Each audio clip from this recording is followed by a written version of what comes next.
What's up, YouTube? Welcome to the Aviators. So I did this video it's probably like the end of October. Yeah, that's probably when it was. I could go look, but anyways, the video was on watch this before you buy an airplane, and it was about, you know, kind of the expenses that you run into with airplanes. And one of the big things, I just barely touched on it in the video, and then in the comments everybody kind of lit up about, you know, well, yeah, but you can buy experimental versus certified and save a bunch of money that way. And so I thought I'd answer all the questions just by doing a video, and so here it is. So I've been fortunate enough to own several certified airplanes, and one experimental, that being the RV right here, nice and pretty and pristine. And I can tell you that, yeah, it's totally true.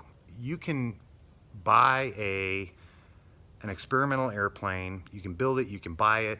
It's going to be a lot less expensive and a lot easier to do a lot more maintenance. And the FARs are not clear on it's very clear on who can do the annual, and that's either the builder or the or an A&P or an IA, kind of the same thing almost. Anyways, but for the most part, most of the maintenance on an experimental you can do yourself. And in a lot of my videos, you guys have seen me do, you know, crazy upgrades on this airplane right here, and I'm going to kind of show you some of those and compare and contrast what the cost was for what I did versus what it would have been on a certified airplane. And I've done both, and they're dramatically different. But let's start first with annuals. So, you know, basically you could do the entire annual as an owner of an experimental and have it signed off on by an A&P. You could do the same thing on a certified airplane and have an IA sign off on it, but you really have to have a pretty good relationship with your IA to do that. You know, they've got to trust that you know what you're doing. You're not gonna, you know, they're going to want to watch a lot closer because their license is at risk, right?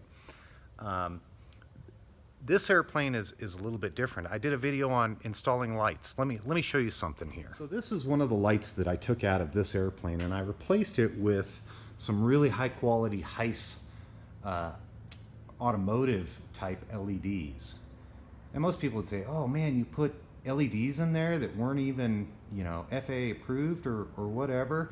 And I'd say, yeah, I did, because they are way higher quality than these. I mean, these are, you know, if you spent more than $5, you overpaid, right?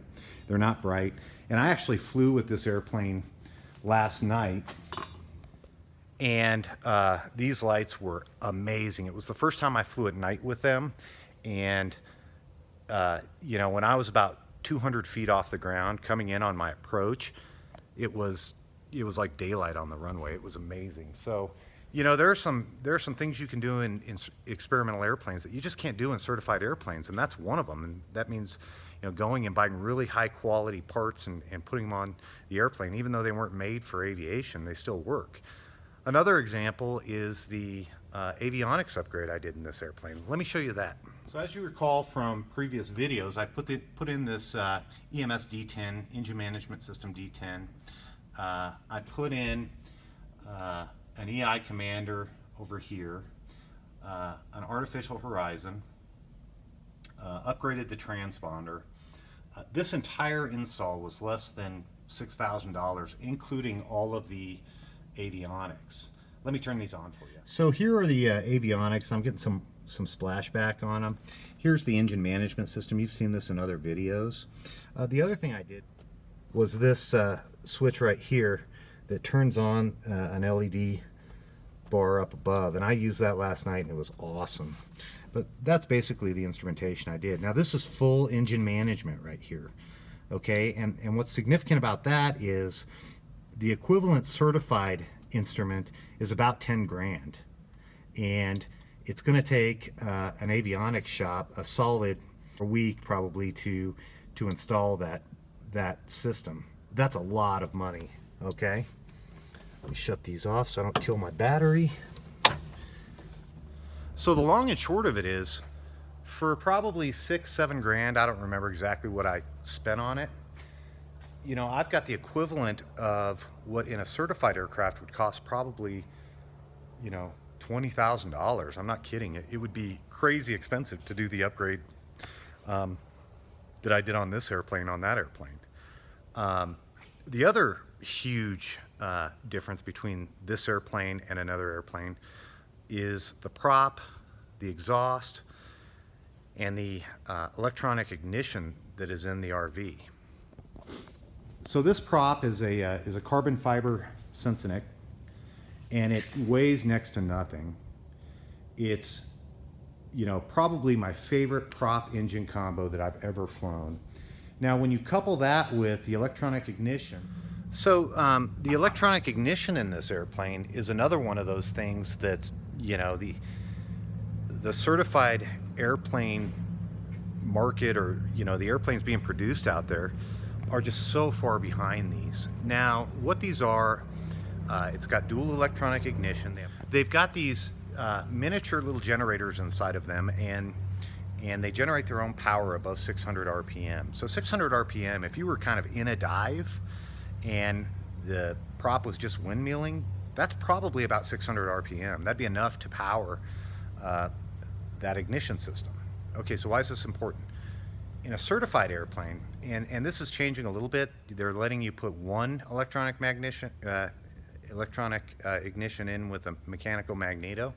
The reason why that's important is magnetos don't auto advance the way electronic ignition does. And so what happens is the faster the engine goes, depending on how it's timed, and there's a lot more to that, and I'm not going to drag you down into the mud and muck with that, but basically at all times this ignition system is, the spark is occurring right when it should, because it's advancing based on the engine parameters. And so from the cockpit, I'm able to use that EI commander and monitor exactly what's going on with the ignition. So if there's any problem at all with either of the ignitions, either of the electronic ignitions, I know it right away. I've got alarms set, and it'll tell me, you know. And that's way advanced based on, you know, the circa 1930s, 40s magnetos that you see in typical airplane engines. Now, that's not to say that a typical airplane engine is bad. It's not. I mean, it's proven technology. It's, you know, reliable. It's all that stuff. It's just not as efficient as it could be. And then you talk about cost. I think that ignition system cost me about $1,100 per side. So $2,200, give or take a couple hundred. I can't remember. The engine purrs like a kitten. I mean, it, you know, there's you don't ever get any of that wobble that you get in other engines, okay? So that's kind of a big deal. So you couple that with the carbon prop, the high performance exhaust. I had the cylinders ported and polished new. So, I mean, when this engine went on this airplane, it was tuned out, and it's a 0360, so it's a 180 horsepower engine, but it dynoed at 213. So it's stuff like that that you can do to these engines. You're not hurting the engine, you're just making it run as efficiently as it can run. You can't do that in a certified airplane. You can get close, but close is not, you know, fully tuned. So I'm kind of coming across as like one of those experimental versus certified slugs. That's not my point. I mean, I own a certified airplane. The Luscombe is a certified airplane, and it's going to stay certified, and I'm going to follow all the FAA rules and regulations, but it's going to be more expensive to maintain than this airplane because I can go do all those things. And so if you're buying, you know, if certified is right on the edge for you in terms of what you can afford to maintain, I'd take a hard look at experimental. It's you know, it's a growing market. There's probably more research and development going into experimental than certified, and so that's going to continue to drive the cost down. And a quick story, you know, I think the FAA, I wouldn't call them lax, but I had a friend with a Lancer 4 who recently, the front windshield of his airplane blew out at like 16,000 feet. Fortunately, he and his wife landed. Wasn't that big a deal. You know, he's going to get the windshield repaired. And incidentally, I've seen windshields blow out in Cessna 337s and 421s, and it just happens, right? I don't know why. If we knew why, we'd stop it. But the long and short of it is, when he called the FAA, they weren't really even interested. They're like, oh, it's experimental. I don't care. You know, they came and took some pictures and, you know, said, oh yeah, it's experimental. Goodbye, have a good day. Now, that's good and bad. It's good in the sense that, you know, they're not going to make his life awful. It's bad in the sense that they don't care about experimental like they do certified. I think that's maybe a rule. But, okay, now for the dollars and cents. An annual on this airplane, the most expensive annual I've had with no deferred maintenance is probably $1,300. The most expensive annual I've had on a certified airplane, now it was a Bonanza, and I just sniffled. For those of you leaving comments about me needing Kleenex, sorry about that, it's cold out here, was probably $6,000. Now, obviously a Bonanza is much more complex than this. It's got retractable gear, it's got a different engine, lots of things, but had that plane been experimental, it would have been a lot less expensive. Period. There's no two ways about it. So yeah, you know, y'all, thanks for leaving those questions. You know, I'm going to call it 50%. I'm going to say that an experimental is 50% less expensive to maintain. Insurance probably going to be about the same. Fuel is obviously going to cost the same. You know, they all burn fuel. They all burn at about the same rate.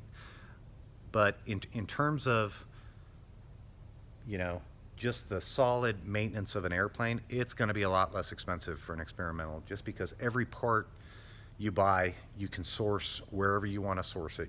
You know, the quality control is kind of up to you. Like good and bad, but it is what it is. So call it 50% and be happy. My next upgrade in this airplane, incidentally, let me show you. So you'll see right there, I have a Garmin 150 XL in here, and it runs the autopilot over there, right? I love the 150. The problem with the 150 is it's end of life old, and so it's time for replacement. Here's where you come in. If you know of a plug and play GPS replacement for a Garmin 150, let me know. I'm going to do some searching about it tonight. This one still works perfectly, but I'm going to replace it before it doesn't. You know, when electronics die, they typically die a bad death, and before that happens, I want to make sure that this airplane, or that this one's replaced. And so, give you an example. A G5, a Garmin G5 is probably $2,500. I'm going from memory. I know I bought a couple of them, but the standby attitude indicator that I have in there that does more than the Garmin G5. It's an MGL, and it works perfectly. It's got a G meter in it. It's got a magnetic, or it's got a compass in it. I don't know if it's magnetic or not. It's got a G meter, compass, and attitude indicator. $500. Came with its full AHRS. You know, you just don't get that in a certified Avionics. And so, you know, it's a great point that y'all made, that that experimental is a lot cheaper, and it is. That doesn't mean it's better, doesn't mean it's worse, just means it's cheaper. And you know, if you're a person that is handy, and you know, you can get your A&P to work with you to do some of these installs, experimental is the way to go. If you're one of those people that just doesn't trust new technology or newer technology than what's in certified, it's probably not for you. It's probably never going to be. And if you're in the middle, you know, maybe you can strike a difference. My hangar neighbor down here, he's building a Lancer, and it's got all certified avionics, all certified systems, and so that might be the best of both worlds. You know, you pay for the certified avionics, and you know, if that makes you happy, right on. And with me, I've got some certified and some experimental avionics. So it's a trade-off. Well, I don't even know if you'd say it's a trade-off. It's just it's a philosophy, I guess. But hey, if you guys have questions, hit me up. Totally willing to, you know, give you whatever knowledge I've got. But all right, I think that's the end of this one. Till next time, like, subscribe, comment.